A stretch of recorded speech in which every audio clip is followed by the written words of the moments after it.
All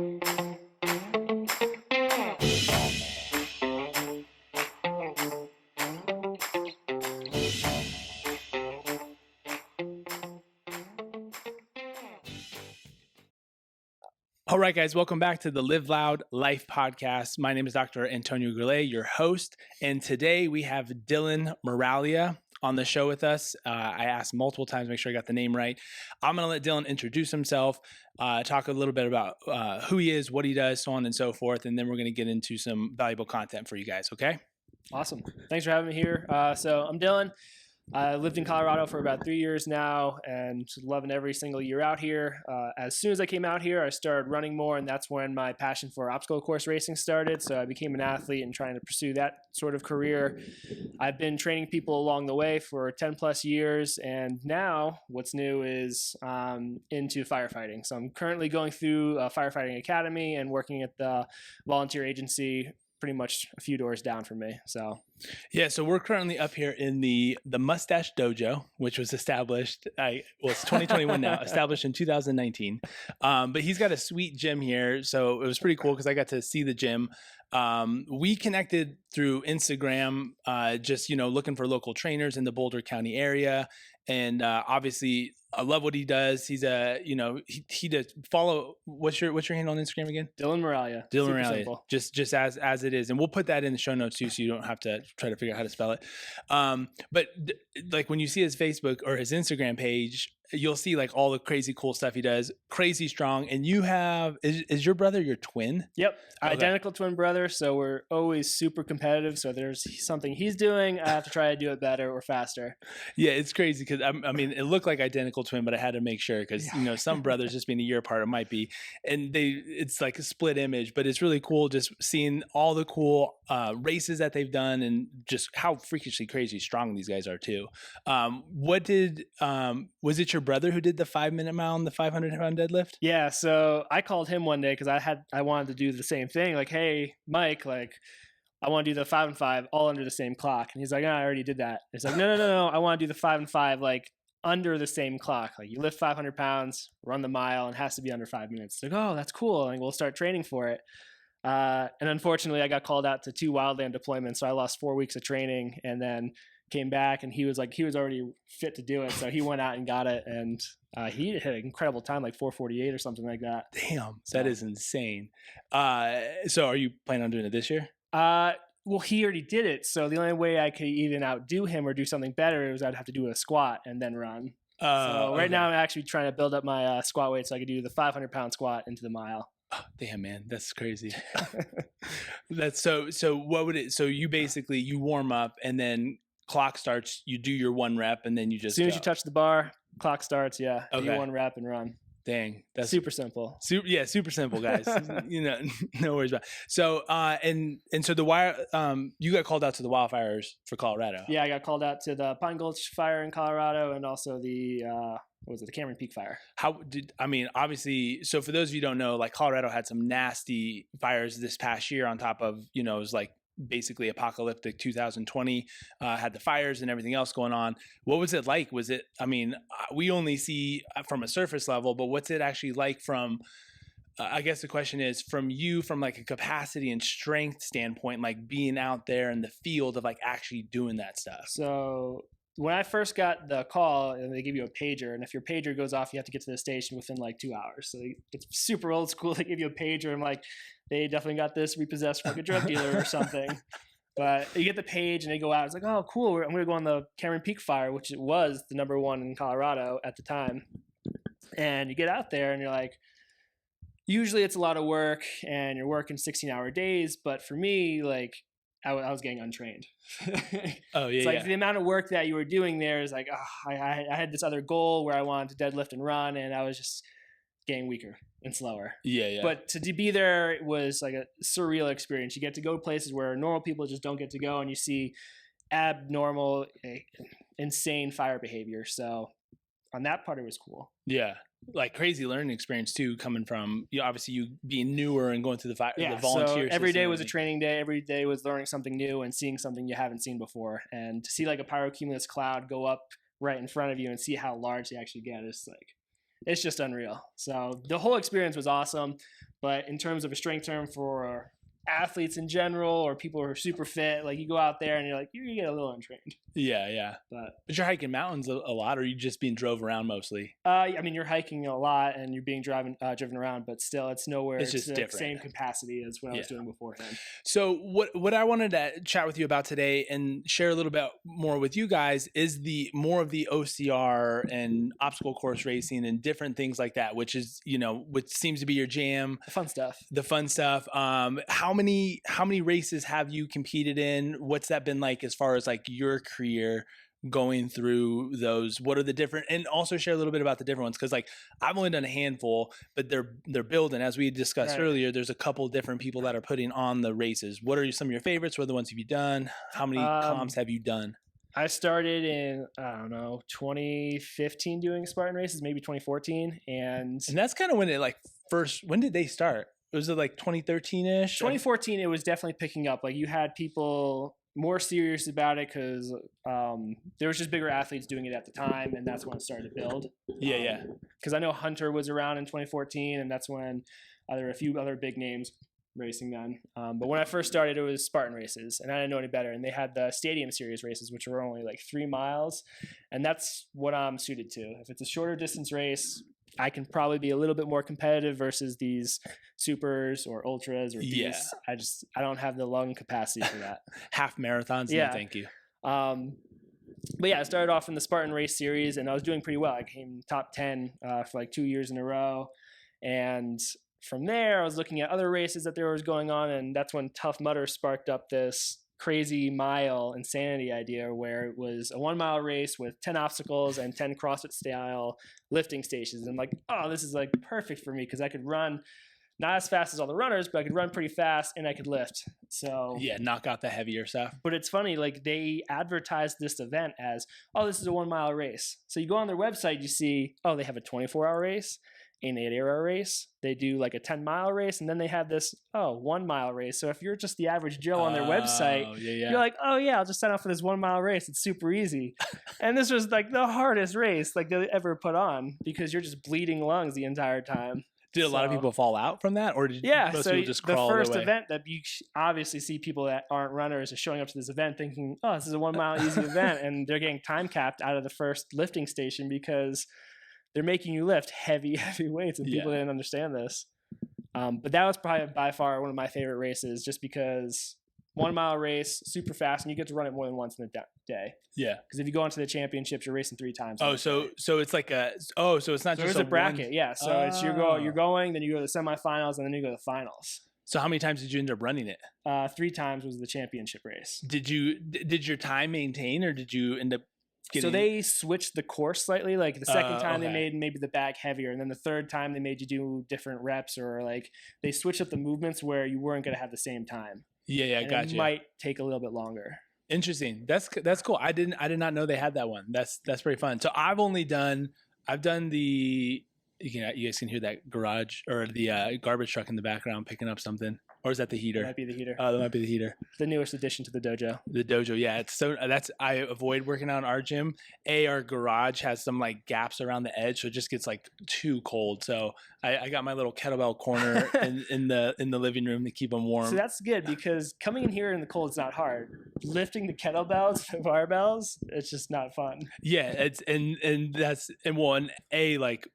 my garage now is there's like a stroller, there's a rower, there's a power wheels car. So to actually get to some of the stuff, you're like crawling over a bunch of stuff. And so I got my corner inside. We both use that. It works out super well. I was going to say, so I've done 2 Spartan races.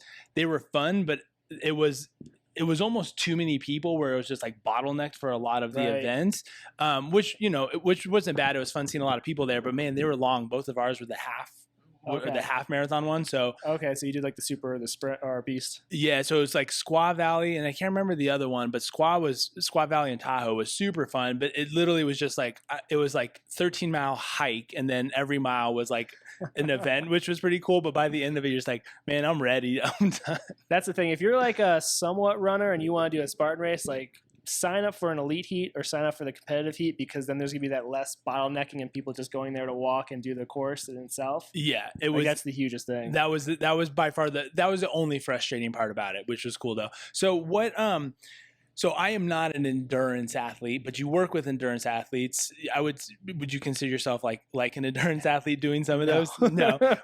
I run sometimes like an endurance athlete, but it's So you're more about the sprint. So being that there are different events, shorter, more powerful events, longer, more endurance events, obviously, we can make a general assumption about how the training will change with that. But when you're training people for OCR racing, how do you approach those things differently? Obviously dependent on the individual and what their hangups are, but what's kind of like your focus and goal? Okay, we got the short sprint, heavy power. What are some of the things that you're focusing on? Endurance, what are you focusing on? So the big thing to notice is with Spartan, whether it's the sprint or whether you're doing the beast, there's no like short power burst things. Like everything, all the obstacles are the same. So there's nothing that Spartan does where, oh, you're gonna have to lift some heavy weights. There's nothing that really do. Like if you're only a runner, you might have some struggle with some of the strength aspects of it. But all in all, if you're an average trained athlete, you're going to be fine strength-wise. So there's nothing different to work from a sprint to a beast. You're still doing the same kind of easy mileage and still getting your track workouts will change. That's pretty much it. So the focus is more on your capacity and endurance to go faster for a longer period of time. Yeah, the focus would be highly on improving your speed as a runner, and obviously strength is going to help that. So your strength is going to be the same programming whether if you're doing a Spartan sprint or a Spartan beast. And so the strength in that setting, obviously person dependent. Do you just kind of focus on the big lifts like deadlifts, squats, those types of things? Or are you more of a fan of being that's you're not doing those heavy lifts? Do you focus more on maybe non-traditional sandbags, kettlebells, things like that? Yeah, no, I'm a huge proponent of like traditional lifts, deadlift, squat, if the person's able to do that. And then with that, it's a lot of explosive training and plyometric training that we'll do. I'm huge into that because that's going to make you a faster runner. Yeah. Okay, good. What are some of your favorite plyometric stuff? I mean, like I'm just thinking from a lot of the questions we get in the office from people. I too, just because I don't do this type of training as much, a lot of people are more biased towards like, okay, well, it's a lot of jumping and different things that. What type of other plyometrics or speed training do you implement? My favorite plyometrics have always been bounds or single leg hops or just a variety of different things of hurdling over objects or just going for different types of bounds. Nice. Because that's what you're doing in running. You have to be able to absorb that energy and redistribute it. You can't just absorb it up and then, all right, now muscle your way through. Do you think that's one of the main things that most runners are missing in their training from maybe a tendon conditioning standpoint and making your connective tissue more robust? I think, plyos is definitely a huge part of missing. And then also just strength in general. Runners do not like to do strength work. And so to get them under a heavy bar for them to realize like, okay, adding a little bit of muscle mass is actually going to make you faster. Mm-hmm. You have to like kind of overcome that mental barrier. Right. Just like, how am I going to get my miles in? Right. Right. But like we were asking before, like other implements or training that I use is explosive training, using bands, being able to lift like 50% of your max weight super fast.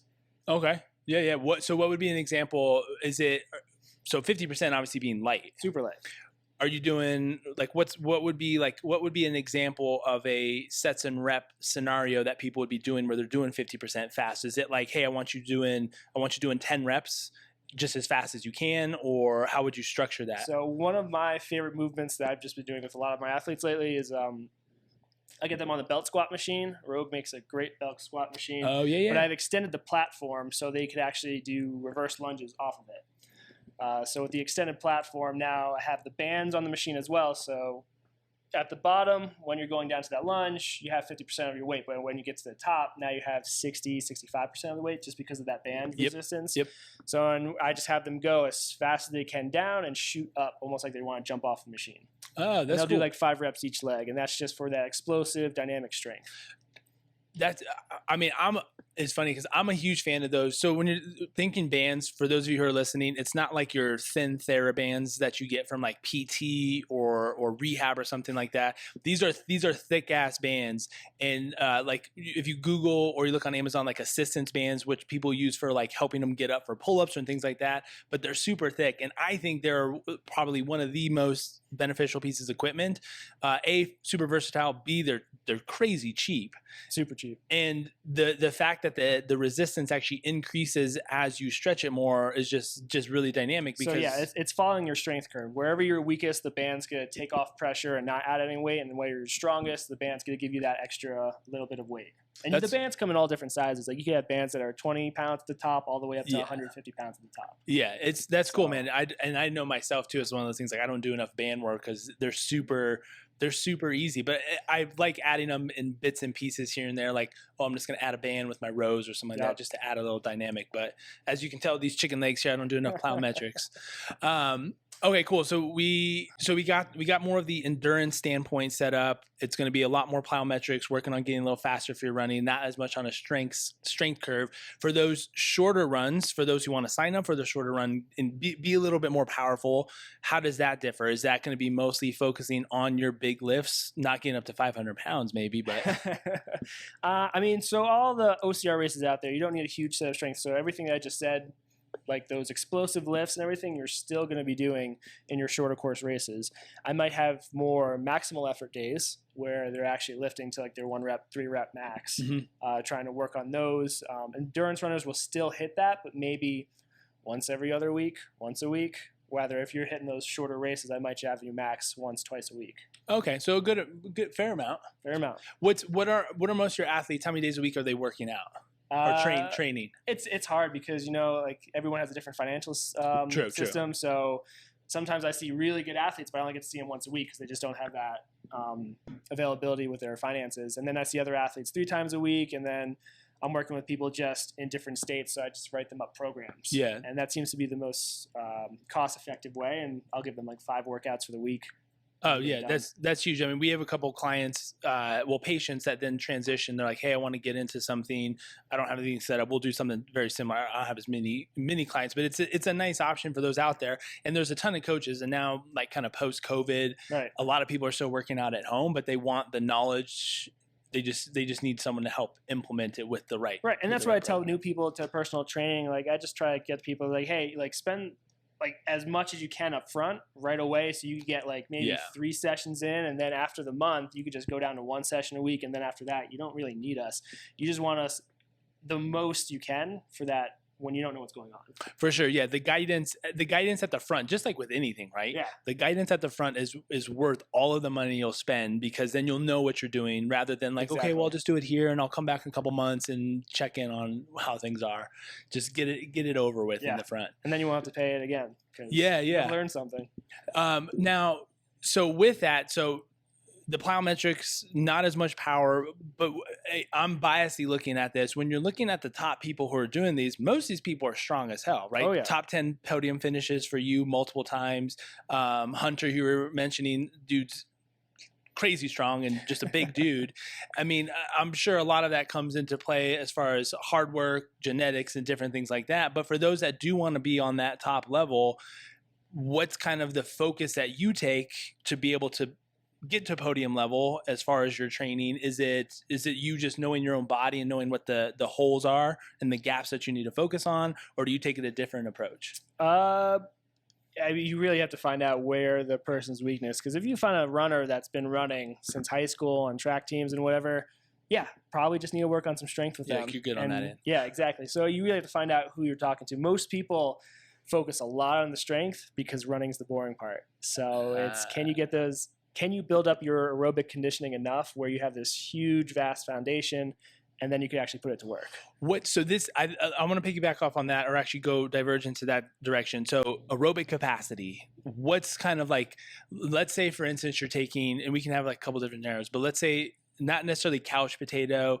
I'm going to use me, average Joe. I do training with my business and my kids right now. It's, I mostly get in like 3 to 4 solid kettlebell workouts a week, but I don't do any running. I don't do any rowing. I don't do any like what we would consider straight aerobic type of stuff. Yep. What's your approach to increasing aerobic capacity? Because most of us think, okay, well, I just need to start running, right? I'm gonna run 2 to 3 miles, 2 to 3 times. Usually the worst idea when people don't run. They're like, oh, I'm gonna run. Right. You're gonna get injured. Well, let's say they're a little smarter than that. They're like, I'm just gonna do a mile, 2 to 3 times a week. That's not like a big jump, right? But aerobic capacity can also be built upon doing sprints and short intervals, which I've seen you do a number of times. So how would someone realistically look at trying to improve their aerobic capacity by not just doing running or long steady state? So I'm a huge proponent for doing long steady state on anything. If you're not running, you could be on the spin bike, you could be on a rower or skier. Like long steady state will get you that capacity that you need, because without it, you can't build. Like you'll just hit the ceiling at some point if you're just doing intervals all the time. True. I'm sure there's not a perfect balance. No. But what's kind of like, how do you structure like interval? When do you decide when intervals should be started to implement? Because again, we don't want to just say, okay, well, 3 miles at a time is not good. Mix it up, right? So on and so forth. So when I was running a lot, 10% of my runs were actually hard work intervals working. The rest of it was easy pace. Nice. And what's easy pace? Like, oh, this is another question I wanted to jump on, which is good. So like when you would tell someone like, hey, I want you to go for an easy pace, like do you use an RPE scale? Do you talk about breathing, hyperventilation? What's kind of your interpretation? I like to keep it simplistic, because going any past that, people are going to forget that you had the conversation with them. So I literally told that a rugby player, he's getting ready for a rugby season, and he's strong as hell, but his conditioning needs some work. So I literally just told him, like, for this week, he needs to run 2-3 mile easy runs. And I told him, easy run. If you're running with someone, you should be able to talk to them. As soon as you can't talk to them, you're going too hard. Okay, perfect. Yeah. So that's my easy, simplistic, like, talk test. Can you talk to them? Yeah, I love that. That's perfect. Yeah. But yeah, I think you were talking about this. One way to do intervals and still get strong is secret sauce that I've been using, and then Nell Rojas she's been using, Nicole Miracle. We've all been doing this. Matt Kempson, our kettlebell workouts. Yep, huge fan. And the big thing we've been doing with our kettlebell workouts is we've been mixing EMOMs into steady state continuous work. So we're actually getting our aerobic conditioning, building that capacity from our kettlebell workouts, and then still getting strong, building a strong posterior chain.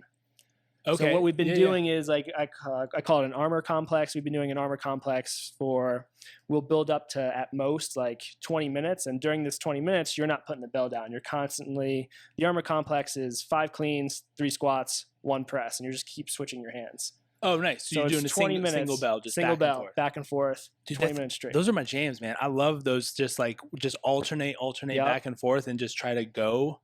All right, I like that. So yeah, like we built it up to 20 minutes, and then we'll go into an EMOM, which is usually working 30 seconds on, you get 30 seconds rest. But we found, like, when I was wearing my heart rate monitor, I was like, oh sweet, my heart rate stayed perfectly in the aerobic zone the entire workout. Yeah. So then the EMOM, is that just like swings or something similar? Like, we'll keep it simple, like swings, double hand swings, snatches. Snatches would probably be the most dynamic thing we've done with it. Yeah. Okay, dude, that's right on my alley. I'm gonna definitely get onto that. Yeah.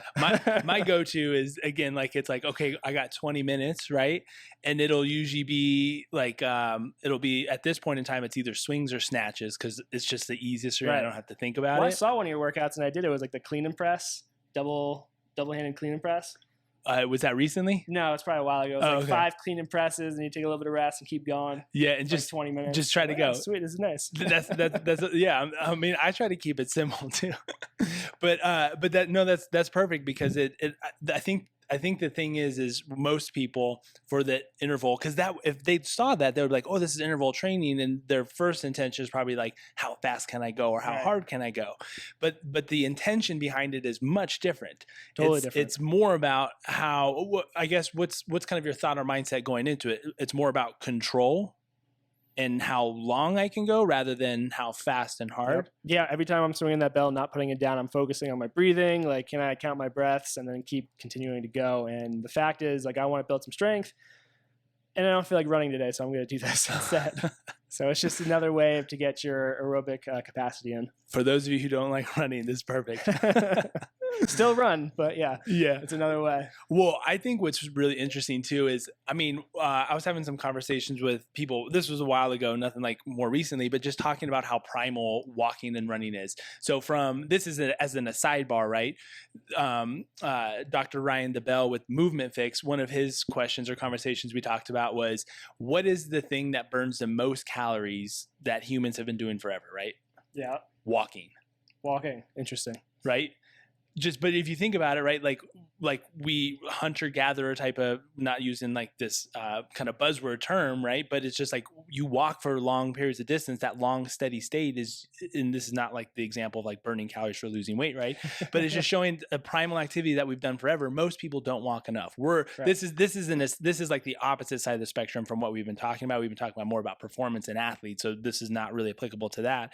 But just coming back is just something as primal as just walking and running. A lot of people don't do, like, just start with, thanks to the modern day office jobs, right? And that's like, people's like, well, what's the best warm up? I was like, well, I don't know. Have you gone for a walk today? No. I'm like, well, go for a 15-minute walk. I bet you'll be feeling pretty warm and pretty good, right? And if you want to get a little warmer, walk a little faster where you actually are breathing a little bit. If you got a decent, like, have you ever tried power walking, speed walking? I'll get you warmed up. You start pumping a little bit, but it's something that when it gets, I'm a fair weather fan when it comes to like outdoor stuff. Like, I don't want to go running when it's 6 inches of snow. Right. But one of my big things this year that I definitely want to try to start implementing, I did a ton in college when I lived in Boulder, is just more running. And I just haven't done it in a while. And it's not that it's like anything bad or wrong, but as you said, it's like, you got to get your running in. I mean, that's why I love living out here in Colorado, because running the trails is way better. Because I used to be on the East Coast and just running on a treadmill all the time. Yeah. And now I can't step foot on a treadmill because it's just, it's mind-numbing. Yeah. I mean, and the trails out here are just absolutely phenomenal. Like, you can get it where you can be like super hard, or you can find something that's just like nice and easy. Best trail in Boulder would be Lion's Lair. I love running that one. Lion's Lair? Where's that? By Sneedus. Oh, okay. So you run up the backside of Mount Sneedus. Oh, yeah. Okay. Yeah, the backside's better than just going right up the apex. That's good too, but it's a nice like 4-mile run up, and then you got a fun 4-mile rolling down. So I lived off 30th and Baseline, so I used to run Bear Creek Trail over to either NCAR or just do Chautauqua. I love the NCAR repeats. The NCAR repeats were great. Chautauqua was great though, because it had that initial approach is just like brutal if you are running it, and then you just hit up like the first peak and then come back down, and then you get to take a nice little cold plunge in the creek. Yeah. That's the best. All right. This has been super beneficial. I have not done really any OCR racing, so I think this is fantastic. Obviously, if you live in Colorado, OCR racing is like blowing up. There's just a ton of events that you can do. Well, we got the Spartan Ultra race coming to Telluride, so. Oh, really? I don't like ultra races, but I think I might just go because it's in Telluride. Yeah, that's a good and that's the cool thing about all these OCR races. They're usually in like pretty fun places. Yeah. So you always get to then just hang out afterwards. What are some other thoughts you might want to leave people with, or we can kind of just like finish this up with, what are some of your favorite exercises? What are some of the favorite things that you like to do that are maybe not as I'm saying non-traditional, not as again like the buzzword of non-traditional, but what are some of your, I'm just looking around. That's all the lifts I do. I know, right? I'm just looking around at all the cool stuff you have. Like, what are some of the newer things that you're getting into that you're playing around with or exploring? All right. So new piece of equipment that I just recently got is the Rogue Donkey. It's a reverse hyper and GHD. So the reverse hyper, for no one who ever used one, probably one of the greatest machines you can, because it's decompressing your spine as you're strengthening your posterior chain. So you can do a ton of volume on it with having very little risk of injury. Yeah. So if you could find a gym that has one, use it, or ask someone how to use it, because that's highly beneficial to training. And I would definitely encourage you to ask somebody how to use it, because we've seen people use it in the wrong way and mess up their back. I could see that happening. Favorite lifts, I love Turkish get-ups, and I love lifting sandbags. So, and even doing the bent press is always fun. So a lot of hinging or old time, just odd movements. Yeah, dude, those old time strongman stuff. What's because I've seen you do a couple Turkish get-ups, and not that the point of the Turkish get-up is like a max weight, but what's your heaviest Turkish get-up? Obviously, it's the point of max weight. I lifted Kempson over my head, so I think that he was like 155, 160 at the time. Oh, dang! My max. Dang, dude, that's solid. I'm trying to think. I think the heaviest I've ever tried was just the Beast, the 48 kilo. Give it a shot. Oh shit. Oh, we got a 56 too. We might be doing some heavy Turkish get ups after this. We'll see. I'm in a well enough attire for that. Yeah, dude, you're wearing the Lems. I like The it. Lems. So I forgot my shoes one time for a CrossFit workout. It was Turkish get ups and double unders. These shoes were perfect. Because you don't want to do double unders barefoot. No. So I had to wear something. Awesome, man. Well, let's wrap up. Where can people find you? We forgot he's based out of currently, as you're listening to this, gym number 5 in Gun Barrel, where you do some in-person personal training. And then you can also connect with him to do some remote coaching. You taking new clients right now? Taking new clients for remote training. I think I have like maybe 1 or 2 spots open for in-person training. But yeah, sorry, what was I trying to say? The remote training is over Google Drive, so that's super easy and to get people on it. And best way to connect with you, Instagram? Dylan Miraglia, Instagram. And we'll put that in the show notes too. We get the spelling right on all that. Super easy to spell. Yeah. Well, thanks again, man. This has been fun. I learned a lot about OCR racing and training. I think one of the most beneficial takeaways is just the aerobic capacity training. Yeah. It gets overlooked, and it's something that a lot of people talk about. It's just like build your aerobic capacity, but I think it's just done in such kind of weird, convoluted ways over and over. So I think this will definitely help people kind of restructure that and hopefully program and plan a little bit more accordingly. Yeah, I think just to summarize like everything I've been talking about, the biggest thing is train like an athlete, because the modern gyms are set up for bodybuilders, or like how Arnold Schwarzenegger wanted his gym. So we don't want to train like that anymore. We want to train more like an athlete. So run, jump, be explosive, and then you'll be more successful in the hobbies that you do or races that you want to get into. Pick stuff up, carry it. Yeah. All that. Cool. All right. Thanks, man. This is the Live Loud Life podcast. Until next time, guys, live loud.